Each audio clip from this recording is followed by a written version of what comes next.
Hey, Serge, it's Carrie. Hey, I'm waiting for you. I know, I'm just a few minutes away, but I just wanted to give you a heads up on something, okay? Sure. Okay, I've got Mackenzie with me. Did I tell you I was bringing Mackenzie?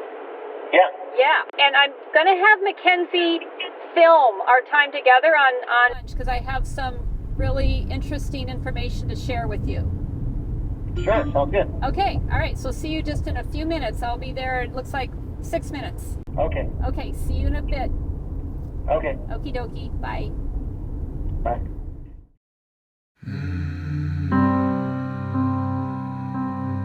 I never saw this coming, that my life would go this way. The tide comes in. Hey, Serge. Pulls some sand back into the ocean. How are you? Good to see you. The land is lost, another fight it cannot win. The cycle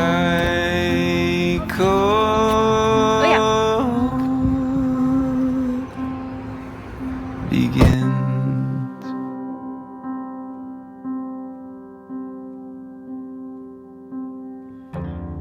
Serge was homeless and living on the streets of Hollywood.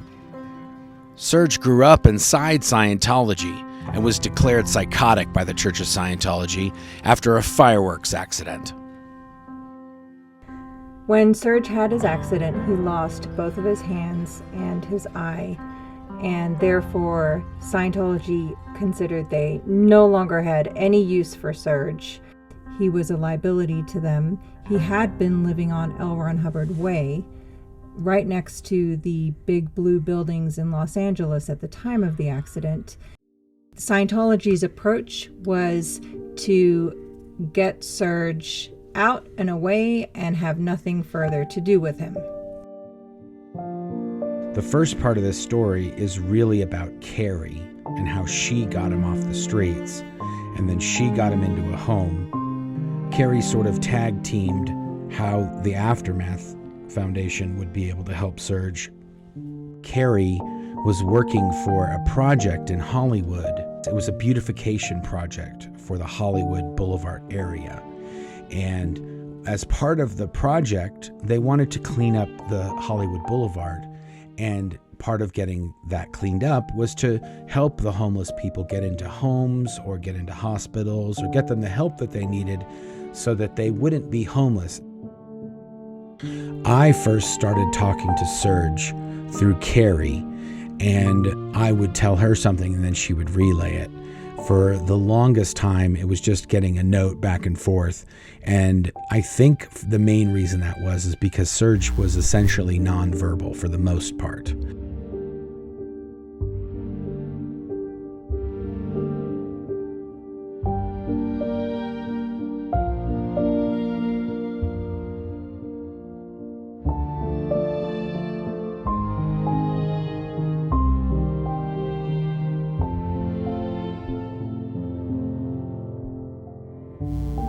There's Serge.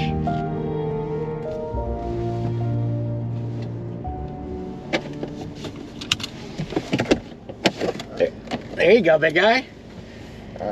Dude, this is the first time I've seen you in like 30 years, I think. Wow. Do you remember me when I used to live around the complex? You do? Yeah. Yeah? Oh my God, dude, it's good to see you. Do you remember when you signed your Sea Org contract for the first time? I signed it when I was 11. So they took me out of high school while I was in junior high. They were going to prescribe me with Ritalin, a psychiatric drug.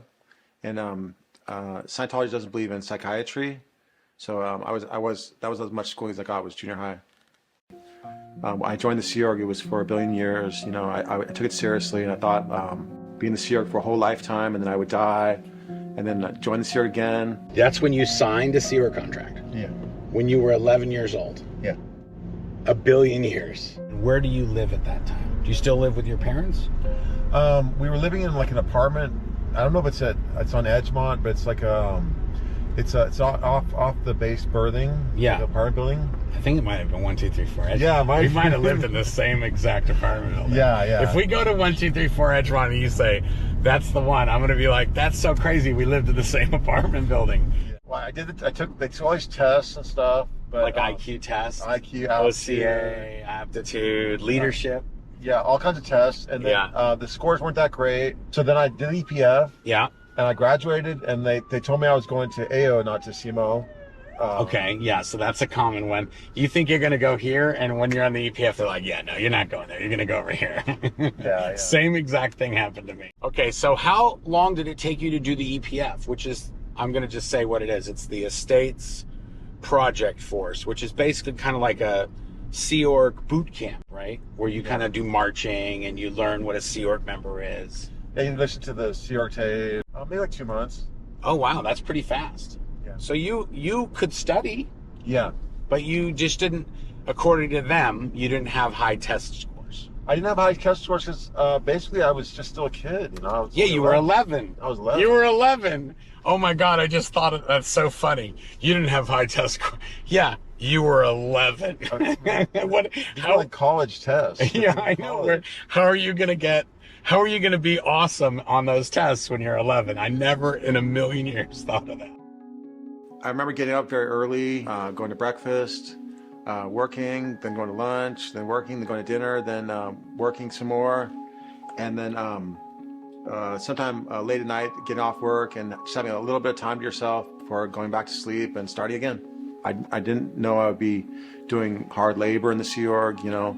I thought I was going to be just wearing a uniform like everyone else. I thought it was like a regular job. I didn't know I would be doing cleaning all the time, and I never imagined that this would be my future. At first, they had me as like an MAA.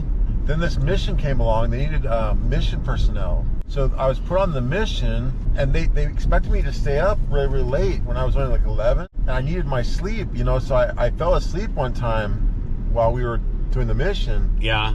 And because they had me like staying up all night and stuff for days in a row, you know. And yeah. I fell asleep because I was only like 11 and I need my growing sleep. And so they got kicked off the mission. No. And then for sleeping. Yeah. Your father eventually left the Sea Org? Yes. I remember he blew, they call it. That's where you leave the Sea Org without permission with the woman who was in the Sea Org with him, who worked for him. And they left the Sea Org together. That's what I remember. So who from your family was still in the Sea Org after your father left? My brother Yuri and my mother Nancy. I started working at the Manor Hotel when I was like 15. After all the cooks and the food preparation people left, I had to clean the whole galley by myself. It was a lot of very heavy work, not fun. It was like being a janitor, and I only got very little pay in the Sea Org, and I was being like a janitor, and it was very terrible. I think when I was 16, I was assigned to the RPF.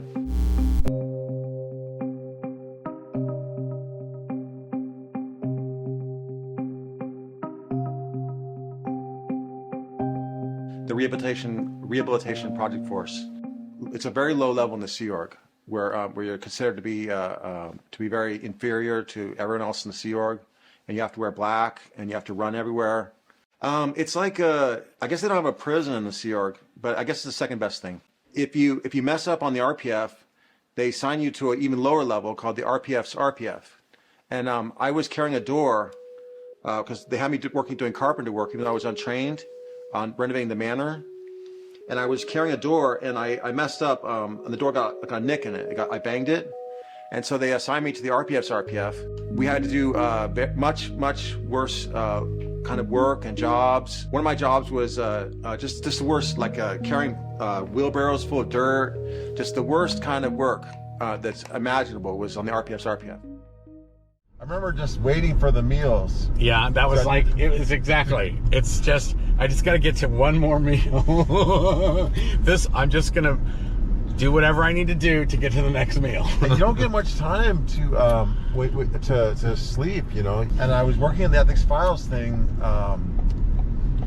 until they decided they wanted to send me to INT.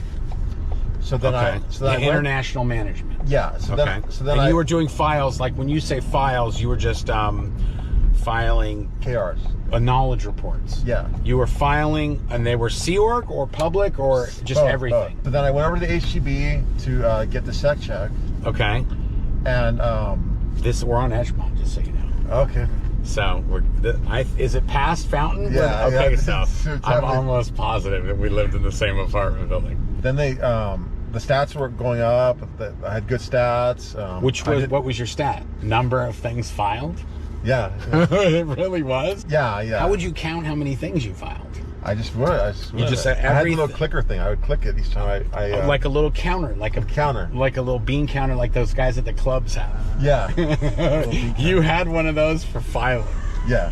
And I was like an artist. I was also working on my skill as an artist. So when I was at the HGB, I saw my file thing for the all the KRs they had on me and all this stuff. They had a drawing I did.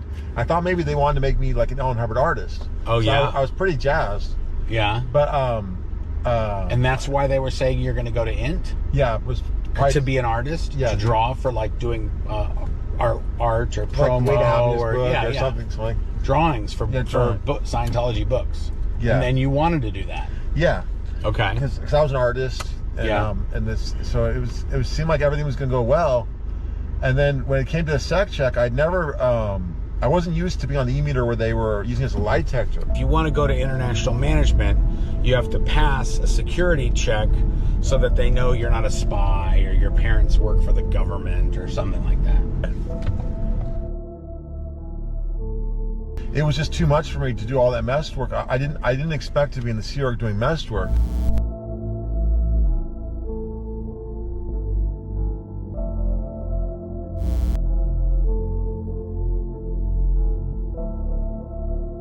That was like on the EPF. You do mess work and then I took then the you end. go do a job. Yeah, that never happened for me. You know. So you were just always you were always cleaning, doing renovations. Yeah. Basically, I just left the Sea Org. I just left the post and walked away. And my mom had me go to Coeur d'Alene, Idaho, to live with relatives. Whoa! Wait a minute. I did not know this at all. Yeah. So you left Los Angeles. Yeah. I blew. Okay, so you blow, which means an unauthorized departure in Scientology. Like AWOL. AWOL, yeah, AWOL.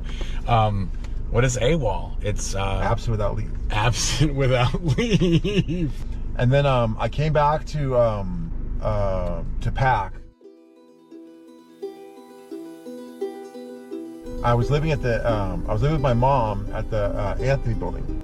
I've been in the Sea Org. I've been getting $25 a week, and so I started being an extra to make money.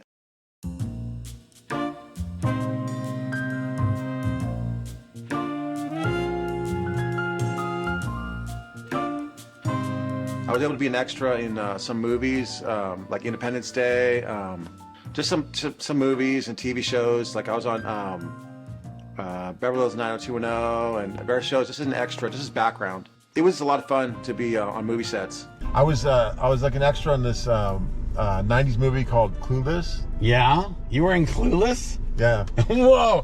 That's the one with Alicia Silverstone. Yeah, Alicia Silverstone. Can you see yourself in the movie if you watch it? No way. Yeah. You know where? Yeah. Which part of the movie is it? It's when they're at the house, at the Christmas house. They're at like a Christmas party. Yeah. And I was in the kitchen, and it shows. Oh no! Sorry, we're going. Is he giving me a ticket? I don't know. Just looking kind of mean.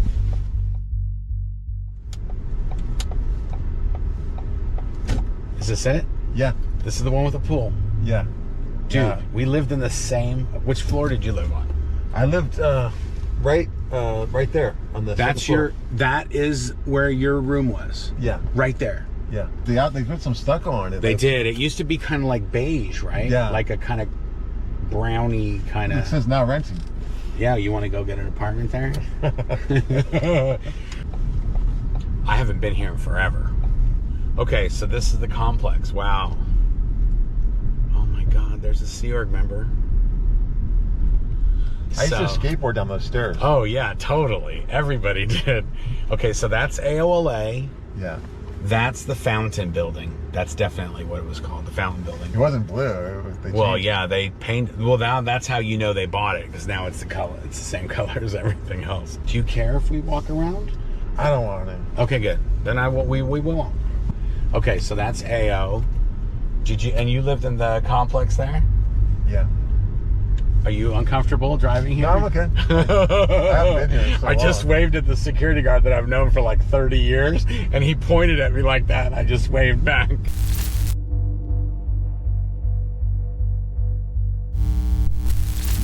Where are these pumpkins? Halloween. No, it's Halloween. Yeah, it's Halloween. I think the security guards might be onto us too, because they watched us drive just now. They're kind of coming out. The guy on the bike is behind us. Oh. And this guy, they just got our license plate.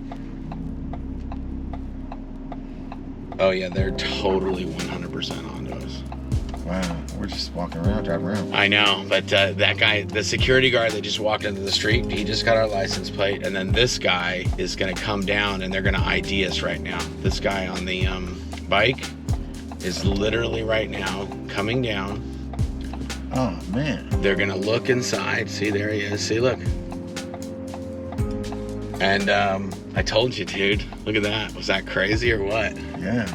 They're literally circling around us, keeping track of us. You okay? Yeah. Okay.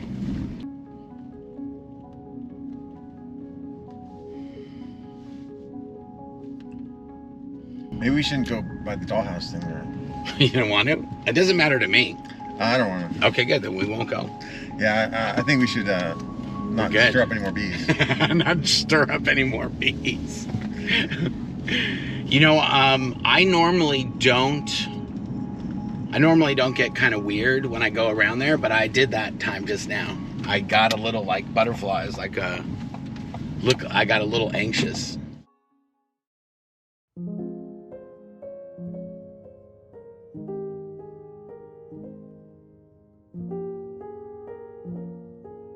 Do you remember what happened when you had your firecracker making accident? Yeah, I was like 19 years old. I was making homemade firecrackers. One of the firecrackers that I made while I was making it, it exploded, and I lost one of my eyes. This is a glass eye, and I lost both my hands. They had to be amputated because the explosion did too much damage to the hands, so they had to amputate them. But you should never try to make your own fireworks or play with firecrackers or anything like that. I was a teenager. I was 19, and I was just doing something really dumb. You know, some people get into drugs, get into various different things. I got into trying to make firecrackers, and I lost my hands, and I have marks on my face, and I made a bad choice in my life, you know, that I regret. Yeah, there was like a piece of plastic that hit the eye. Yeah. And it collapsed it. Yeah. So they had to amputate it. Then just take out the eye. Yeah, so they gave me a glass eye. That's a glass eye right now? Yeah. Looks pretty good. Yeah. And then they had to amputate the hands. Okay. And a different doctor did each hand on each side. Yeah. I didn't have any medical insurance, so they took me to a county medical But the hospital. Sea Org people took you there. No. Who took you there? An ambulance. An ambulance just picked you up and took you? I had my brother call 911. I said, call 911. Yeah. And then he called 911, and so the ambulance showed up, and then they cut my clothing off, and then I blacked out, and I woke up in the hospital. No one ever contacted me from the Sea Org or talked to me in the hospital. The only person that visited me was my mother. His mother used Serge's money to go and visit him, and that was the only way she told Serge she was even able to go, is essentially she was receiving paychecks that Serge had earned from being extras on a movie, and Serge's mother used those funds to go and visit Serge in the hospital.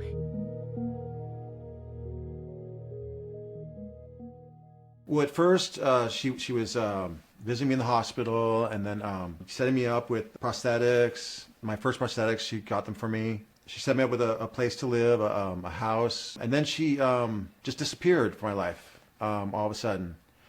And my brother, too, he disappeared from my life. I have no clue what their lives are like today or anything. My mom found a room to rent for me in a house in Los Feliz. I was staying there. I didn't have a bed, but it was a room. It was shelter. I had to pay the rent from Social Security. That my mom she arranged for me to get Social Security money for being disabled.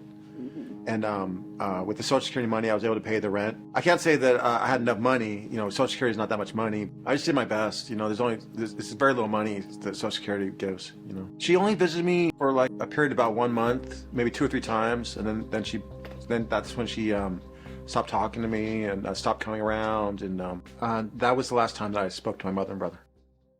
I didn't understand. My brother wouldn't talk to me. I didn't understand why my mother wouldn't talk to me. I assumed I'd been declared a SP, a suppressive person, by Scientology, and that they, I assumed that that's what happened, that they had to disconnect from me.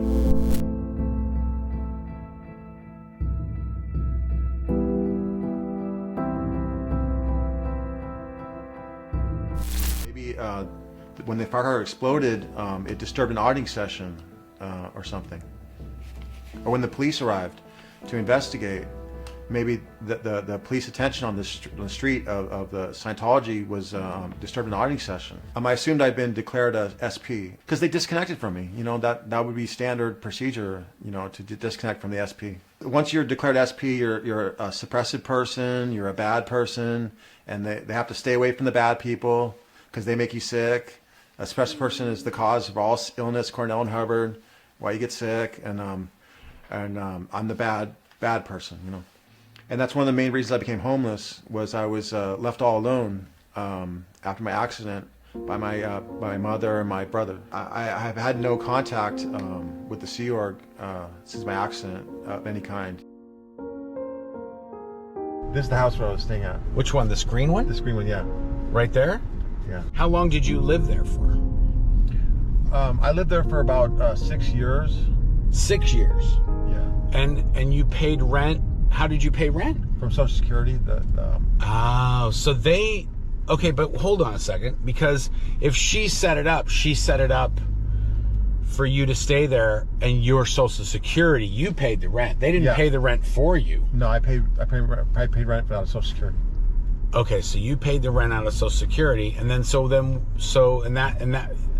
for 6 years. So from 1995 to when?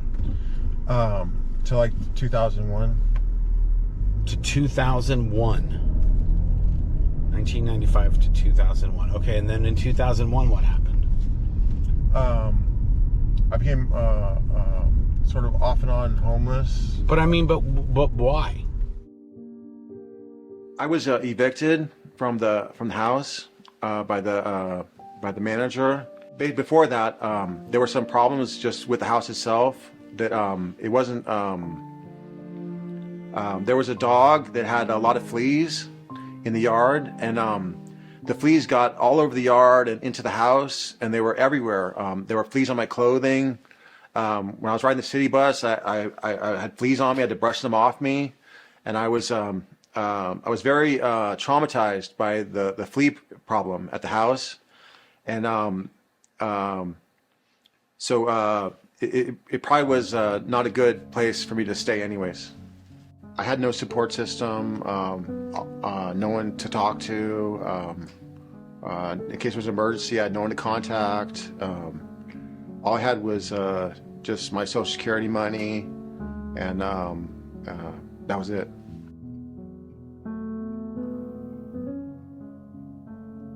Originally, I had prosthetics and a glass eye, but I lost both those during the time that I was homeless. They just broke apart. You know, the rubber bands broke, the cables broke. Eventually, there was just like a thing you could put your arm in, but then then I lost it. I lost the. While I was on the street, I just lost my prosthetics. I made do with without prosthetics. You know, just made do.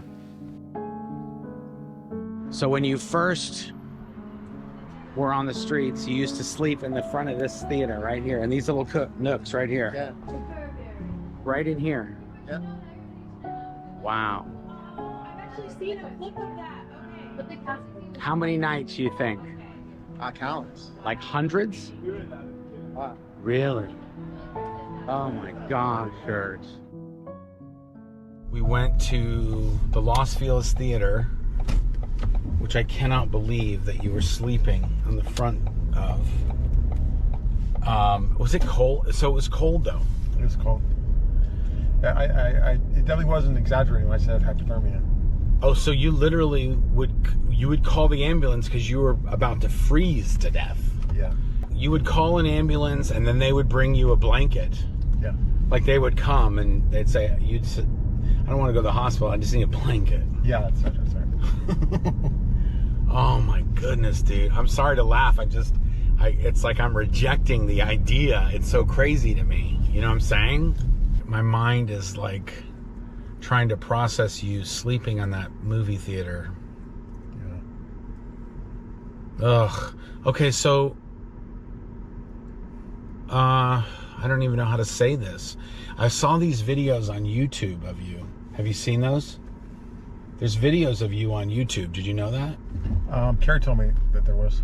When you were on Hollywood Boulevard, and you're like, dude, you, in one of the videos, you're like about to throw down with those bid cops, you know, those private security guards that used to go up and down the boulevard. Oh, yeah. You're like about to throw down with them. One guy is about to mace you. Do you remember any of this? I got maced by them. You got maced by them? Yeah. Like how many times? One time. One time? They didn't mace you in this video, but they were just about to. Do you remember that? It was just like you were just there so long. You were just like, yeah, I was homeless for so long. And you're just like, what is that? I don't even know. What is that like? Like, what's your? I'm trying to understand because sort of like being drunk. Like being drunk? You feel like you're kind of drunk. Yeah. And like things are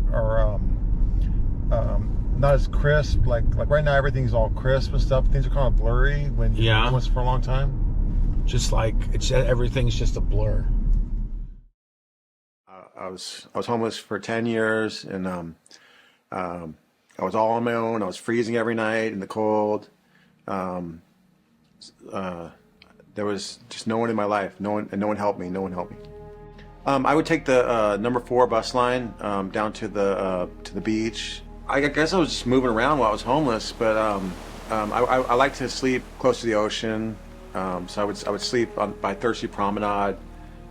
Just find a little nook to lie down in and go to sleep at night. I guess I like the ocean. I'm very grateful that I'm not homeless anymore because it was so bad. I was cold every night. I thought I had hypothermia. Sometimes I lost my money because I was afraid people were going to steal my money, and I dropped the money, and then the wind blew it everywhere. And that really happened to me one time where I was hungry for the rest of the month. Got to wait till my next month's check to get food. I thought I was going to die. I saw no end to it. I did see Scientologists while I was homeless, but they didn't talk to me. No one in Scientology talked to me while I was homeless. They didn't recognize you?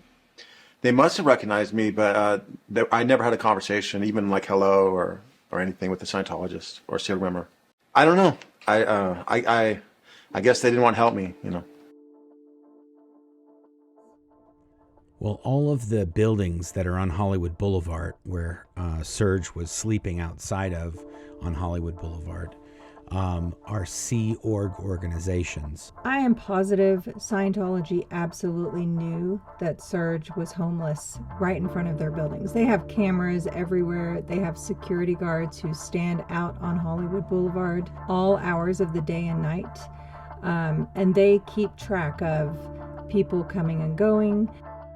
And they also keep track of people who they would consider situations, which Serge absolutely was a situation. His mother and his stepfather and his brother were all still in the Sea organization. So they absolutely would have known that Serge was homeless on Hollywood Boulevard. The fact that he was homeless outside of their buildings and they did nothing is appalling, because somebody could have written a report even and said, hey, this is happening, and somehow it could have got sorted out. But instead they chose to do nothing. Scientology's primary focus is to make the able more able, per the words of L Ron Hubbard, Scientology's founder. In regards to a person with a disability, Scientology believes that such a person is what they call a degraded being, which means that they have committed crimes in a prior lifetime that has caused them to deserve this condition. And there is no part of Scientology that addresses or caters to a disabled person in any way. Scientology, in my experience and being at the Los Angeles area organizations where there were homeless people, is that they try to keep them away from the property as much as they can. And there is even an instance where at one of their facilities on Sunset Boulevard, they actually were hosing them down. They hosed down the homeless to try to get them to move away from their property. Over here, and over here, down here. Okay, so he told you 3-4 times to get off the public street, right? Yeah. And you haven't done anything, you haven't talked to any of them, or you hadn't? No, because you were just minding your own business, right? Hanging out. Yeah, exactly. And they told you. I do it all the time. Yeah, exactly. Down there too. Uh-huh. Who eventually helped get you off the streets? It was a lady named Carrie Morrison. I was on Hollywood Blvd, and I was at Hollywood Highland, and she walked up to me, said my name, Serge Obolensky. Somehow she knew my name. I was scared. I thought she was a lawyer. So I didn't respond to her. I just walked away. That's when I first met her. You thought she was a lawyer? Yeah. Carrie Morrison, who was working with the police to try to make me become conserved.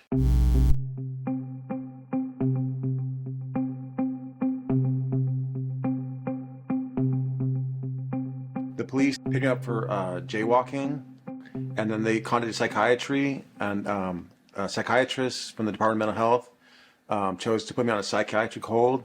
And then a psychiatrist saw me and decided to maybe conserved, go to court, become a conserved person. So once I got conserved, I was off the street, and I've been off the street ever since. Carrie is the one who solved the mystery of who is Serge Obolensky. As part of her job, she was getting these people off Hollywood Boulevard. And Serge was one of the last people that they weren't able to connect with. And so that is how we tied in with that, because we knew Serge and we were able to say, oh, this is who his parents were, and this is who this is. Once Carrie got him off the streets and got him into a home, then it was, I don't think we would have been able to do that part of it. So having Carrie do the first part of Serge's rehabilitation and recovery to get off the streets, that was a very key aspect of getting him to a point where the Aftermath Foundation could then help him and get him the resources and the support he needed to do these other things.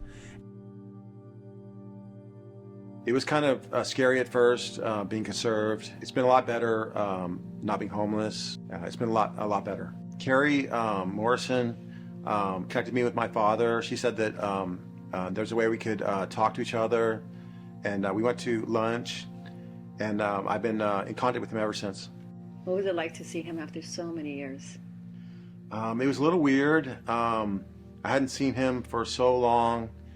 I didn't know if he was just going to reject me and not talk to me. I didn't know what was going to happen. And I saw he is married again to a woman named Mary Jo, and seeing the two of them was a strange experience. But it's better to have him in my life as a support.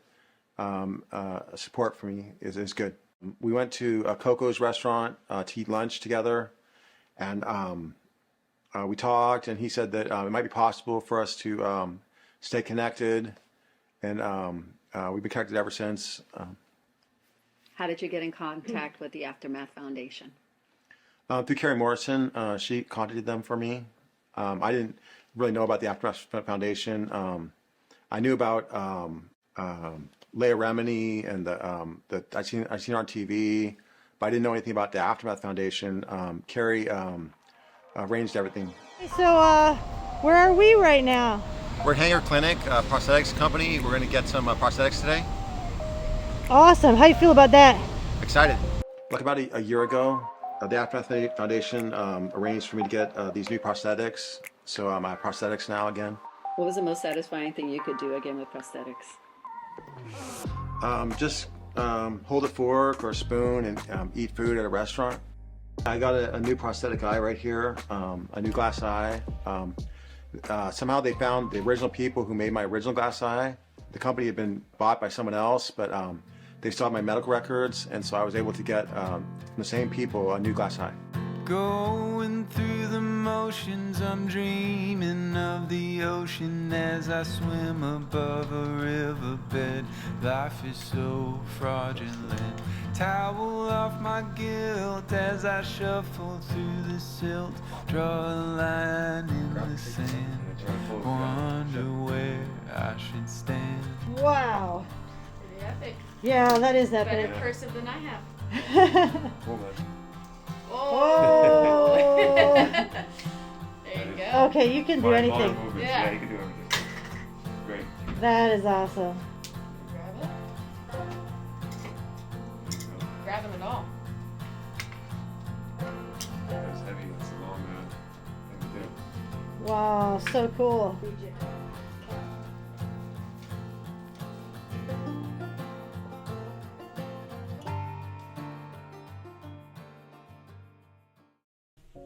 When I first started talking with Serge, the conversations were always monosyllabic, just one word here, one word there. The biggest challenge we faced at the outset was really centered around communication because he was coming out of having been nonverbal. I helped Serge with the medical attention he needed by essentially activating a network of people, of ex-Scientologists who volunteered their help and knowledge base to really assist the Aftermath Foundation in how to best help Serge. One of our volunteers who specializes in prosthetics explained to us that all Serge needed to get new prosthetics was actually a prescription from his primary care doctor to get prosthetics. Essentially, the only thing that Serge needed was he needed an advocate. He needed somebody who could be there for him to ask these questions and navigate paperwork and insurance and doctors and who can do what. And he needed a network of people. And we had a network of people. And with Claire just orchestrating different people and finding out who was the best person to talk to for each of the things we needed, we were able to get Serge new prosthetic, what do you call them? Hooks. He wanted new prosthetic hooks. So we were able to get him new prosthetic hooks. And even when he needed a new eye, the company that made his original eye went out of business or closed down or whatever. And Claire contacted all of the places that were just in the area where Serge was living to be able to find a place that would be able to do this for him. And the place that she ended up talking to in the end that was going to do it, they had bought the other practice that had made Serge his eye 15, 20 years ago or whatever it is. And so they had his file and they knew exactly what eye he had, and they were just able to say, like, yeah, no problem, we'll just order it up. They knew the size, they knew everything they needed to know to make him a new eye because they had bought the company that made him his eye before. So it sort of all kind of came together in order for him to get the attention he needed. And also through the help of Carrie, she was able to shuttle him around when he needed to go to places, when he needed to go to appointments. And then once he was able to go on his own and we got him a phone and we put the Uber app on it and all these things that he needed to get around. And if he had any sort of troubles or he had any questions, he could just call us and we could talk to the doctor or talk to whoever we needed to talk to and get it resolved. And not for Serge, really all he needed was somebody to be on his team. And the reason that he ended up homeless, the reason he ended up losing his prosthetics, all these things that had happened is because he was never educated or taught how to navigate the real world. And he didn't have anybody to talk to and say, hey, can you help me navigate the real world? And just having essentially the foundation, Claire, myself, the foundation, and Carrie, just having this small group of people that had a network of other people that we could rely on, we were able to get him everything that he needed to get him through all of these kind of medical and, just life hurdles. He just needed a little bit of direction and a little bit of help. And that made all the world a difference in keeping him on the right track to recovery. Your teeth were in pretty bad shape after being on the streets for so long. Yeah, I had a lot of dental problems with my teeth. I'd lost 6 teeth. When I was homeless, I'd not been brushing my teeth. I'd been not taking care of my teeth. And I had a lot of dental problems. And the Aftermath Foundation paid for a big cosmetic makeover of my smile. And it was good. Give us a big smile. They look great. The Aftermath Foundation helped you get an iPhone, right? Yeah, they bought for me a smartphone, and because while I was homeless, smartphones were invented, and I would never have a smartphone if I was still homeless, and it's necessary to have a smartphone today to just be part of society, and it's been a really great thing to have. Well, now I can do texts, I can look on YouTube, TikTok, I can do all kinds of stuff, listen to music. And now you can video message with your dad? Yeah, I talk to my dad once a week on FaceTime. And you are working on getting your GED now? Yeah, there are 4 tests you have to pass to get your GED, high school equivalency. I passed 2 of the tests, the reading test and the science test, and I still have to pass social studies and mathematics. So I'm working on that right now. Why is that important to you? Well, I never graduated high school, and it's just really important for me to have a high school education. I mean, you need a high school diploma for a lot of things, Like to get a job, or even also just so you know the things that you learn when you go to high school. That'll help you with the job. Yeah. Oh my goodness. I don't have a high school diploma. Really? Yeah. Oh my God. I still don't. I never finished. Yeah, Claire is gonna help me. She said that once I pass the social studies test, yeah, I have the math test I have to pass. Yeah. And she's gonna set me up with tutoring. Yeah. For math tutoring, so I can get through the math test. Okay, and you're gonna do that here, or are you gonna do it online? I don't know. She said like a tutor, like a person would help me. Okay. She's gonna pay for it. She said. Awesome. Okay, good. Yeah, I think. Do you know about that at all? Yeah, I'm pretty sure that when she did, when the last proposal was for the Aftermath Foundation, that all that stuff was included in it, so that you could do your schooling as well, whatever it takes to do your schooling. Besides getting your GED, is there anything else you have your mind set on accomplishing? Maybe community college. I'd like to try community college or getting a job. Getting off Social Security, being able to support myself. That'd be great. Are your mother and brother still involved in Scientology? Yes, they are. My mother still works in the Sea organization. My brother, he lives in Clearwater, Florida, near the flag base. As far as I know, he's still a Scientologist, and they're not in the Sea Org anymore. Have you spoken to your brother or mother recently? No, I haven't spoken to them. I haven't talked to them since they stopped talking to me. Do you wish you can speak with them? Yes, I very much would like to have contact with my family. Being away from my mother for so long is taking a toll on me. And I miss my brother. I'd like to talk to him. I don't know why he's mad at me. I don't know what's going on. but I thought we were friends. You know, we grew up together. I wish I could talk to him.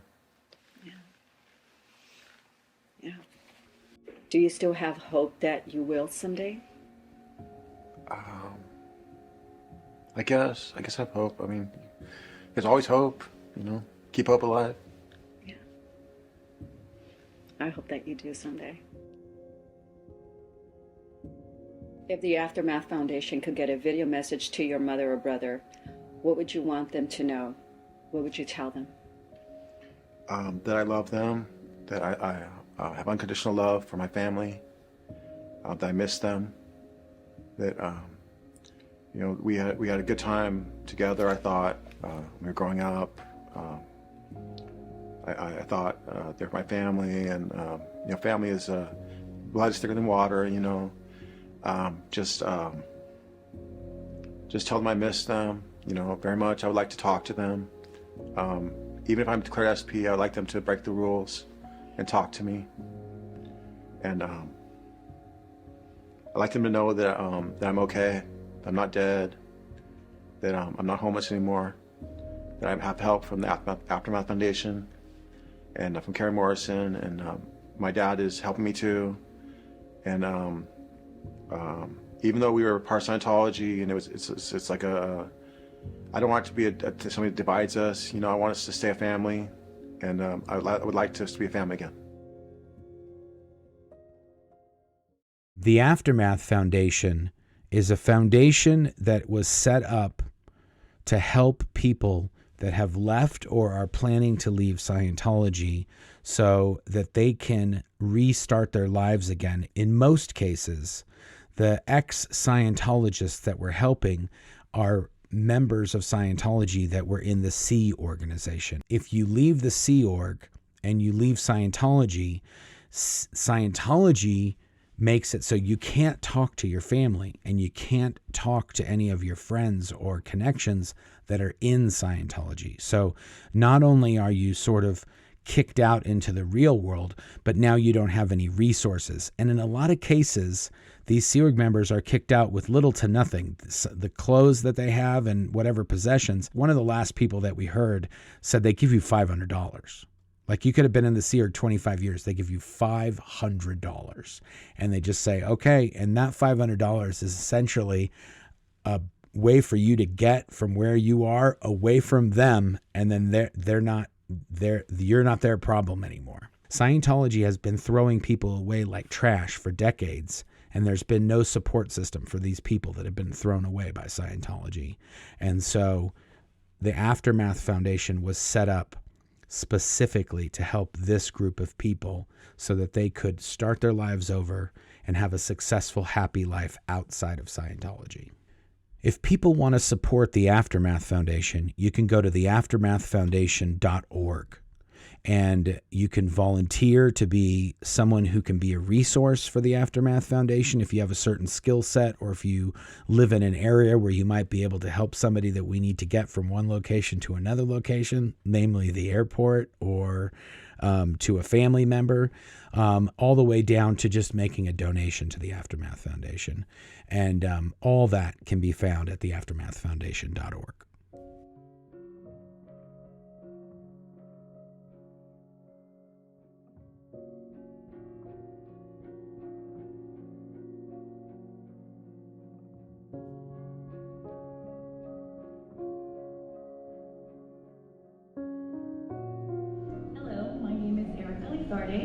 And I am the instructor for the high school equivalency program. The General Education Development Test, or GED, or the high school equivalency test, HiSET, are federal tests designed to measure the skills and concepts learned during the 4 years of high school. Our third award is presented to Serge Obolensky, the high school coach.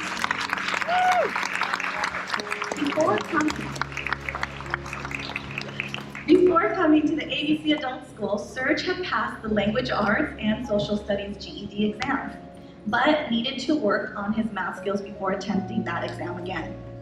So he enrolled in my GED HiSET preparation course. In class, I saw his commitment, effort, and positive attitude, all ingredients to success. Like many other students, Serge has felt the sting of failing an exam. But what mattered more was that he picked himself up and kept going. We can choose to define ourselves by our problems or by our character to overcome obstacles. Serge has experienced homelessness and the loss of both of his hands due to an unfortunate accident. Despite all that, he learned to use a computer, a calculator, and take notes. More importantly, he was focused on meeting his goal. He asked questions, was supported in class by all of you, and started to understand what he could do. Serge, may you continue to take that can-do attitude instead of I can't to new places and new joys. Congratulations.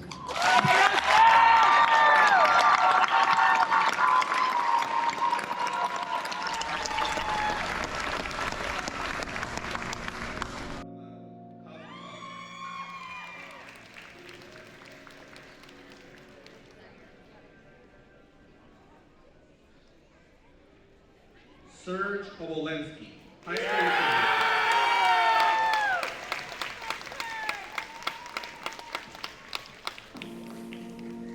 When Serge told me he had passed his final GED test, that was incredible. Serge has been through so much. He is 46 years old, and his entire life has been a train wreck, essentially. Just absolutely awful experiences you wouldn't want anyone to go through. So when he finally attained the GED, it was an incredible victory, especially for him. But for us, just as bystanders, seeing this miracle happen and seeing the transformation in Serge was incredibly powerful.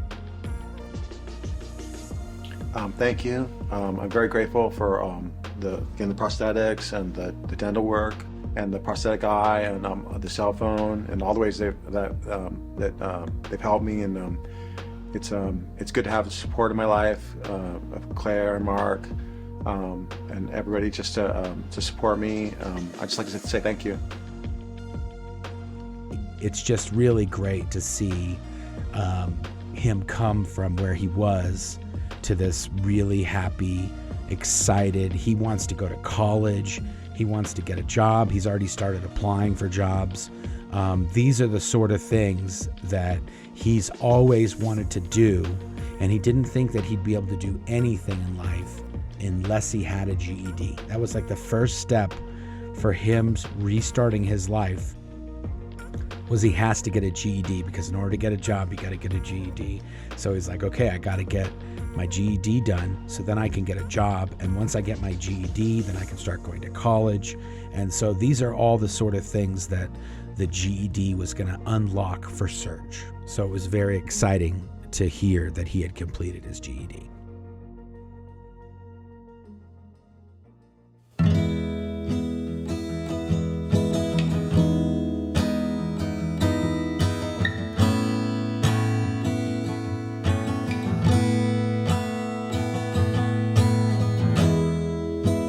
Vitamins and history books,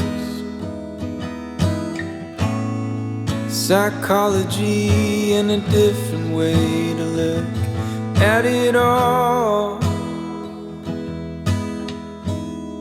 'Cause my perspective is broken.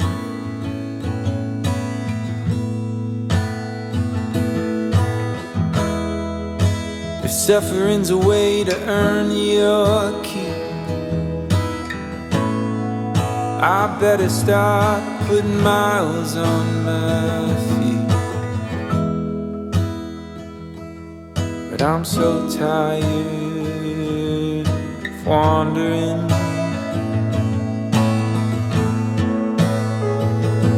Yeah, I'm lost,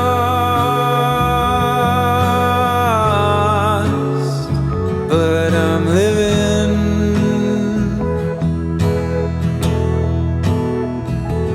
Yeah, I'm lost. Can I be forgiven?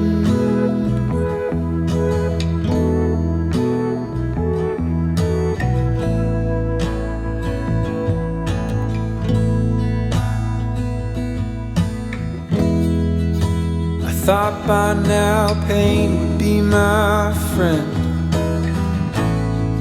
I know that discomfort was a means to an end, but I'm lying in one bed. No, I'm lost,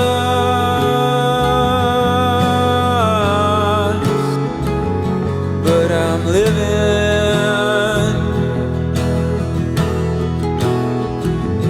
No, I'm lost.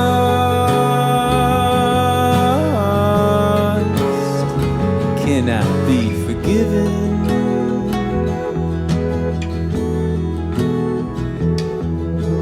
Claustrophobic and comfortable. I smother myself in what I know. I'm claustrophobic and comfortable. I smother myself in what I know. Yeah, I'm lost,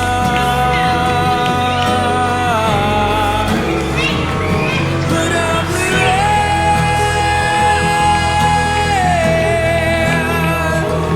no, I'm lost.